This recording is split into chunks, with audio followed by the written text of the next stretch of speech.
Uranium case విచారణలో సంచలన విషయాలు వెలుగులోకి వస్తున్నాయి.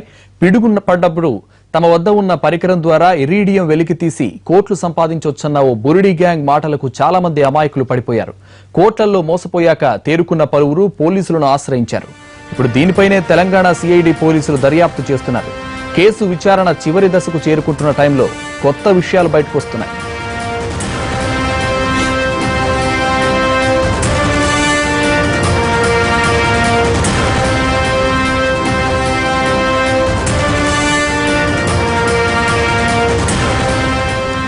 తెలంగాణ సిఐడి విచారిస్తున్న యురేనియం కేసుతో మద్దెల చెరువు సూరి హత్య కేసు నిందితుడు భానుకిరణ్ కు లింక్ ఉందన్న వార్తలు గుప్పుమన్నాయి. ఈ సమాచారంతో జైళ్ల శాఖలో ప్రకంపనలు మొదలయ్యాయి. భానుకిరణ్ ఉంటున్న చర్లపల్లి జైల్లోని మానస బ్యారక్ ను జైలు సిబ్బంది విస్తృతంగా తనిఖీలు చేశారు. మానస బ్యారక్ లోని డబుల్ లాకప్ లోకి భానుకిరణ్ ను తరలించారు. జైలునే కేంద్రంగా చేసుకుని వ్యవహారం నడిపిస్తున్న భానుకిరణ్ వ్యవహారంపై సీరియస్ అయ్యారు.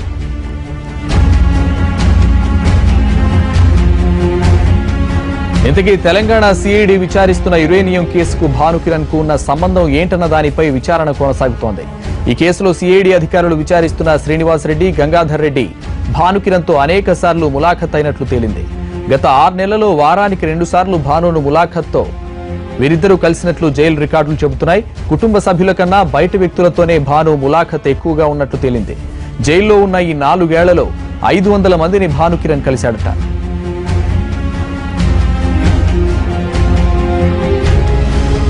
యురేనియం గ్యాంగ్ ను భానుకిరణే ఏర్పాటు చేసి అమాయకులను బుట్టలో వేసుకుని కోట్లు సంపాదించినట్లు తెలుస్తోంది. పోలీసుల అదుపులో ఉన్న కోహ్లీతో భాను గ్యాంగ్ సంబంధాలు పెట్టుకుని 2 ఏళ్లుగా ఈ దందా సాగిస్తున్నట్లు సమాచారం. జైల్లో ఉన్న భానుకిరణ్ వారానికి 2 సార్లు ఈ గ్యాంగ్ లోని వ్యక్తులతో ములాఖత్, మరో 2 సార్లు జైలు నుంచి ఫోన్ సంభాషణలు జరుపుతున్నట్లు తేలింది. దీంతో యురేనియం వ్యవహారంలో భాను పాత్రపై సిఐడి అధికారులు ఆరా తీస్తున్నారు.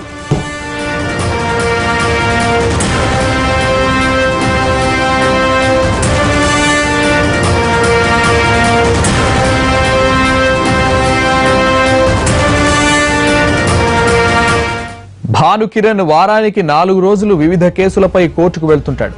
భానుపై నాంపల్లి కోర్టులో 10 కేసులు, మహబూబ్ నగర్, విజయవాడ, మధ్యప్రదేశ్లో ఒక్కో కేసు ఉన్నాయి. జైలు నుంచి కోర్టుకు, కోర్టు నుంచి జైలుకు తరలించే సమయంలో ఎస్కార్ట్ సిబ్బంది చేతివాటం ప్రదర్శిస్తున్నట్లు జైలు అధికారుల విచారణలో తేలింది. 200-300 ఇస్తే భాను ఎవరిని కలిసినా పట్టించుకోవడం లేదన్న అంశాన్ని జైలు అధికారులు సీరియస్ గా తీసుకున్నారు. అంతేకాదు, వాహనంలో ఎస్కార్ట్ సిబ్బంది ఫోన్ల నుంచి గంటల కొద్దీ భాను సంభాషణలు జరిపినట్లు విచారణలో వెల్లడైంది. భానుతో ఆర్ఐ, ఆర్ఎస్ఐతో పాటు 6 కానిస్టేబుళ్లతో ఎస్కార్ట్ గా కోర్టులకు వెళ్తుంటారు. ఇక నుంచి భాను వాహనంపై ప్రత్యేక నిఘా ఏర్పాటుకు యోచిస్తున్నట్లు సమాచారం. మరోవైపు చర్లపల్లి నుంచి చెంచల్గూడ జైలుకు తరలించేందుకు కోర్టు అనుమతి కోరనున్నట్లు తెలుస్తోంది.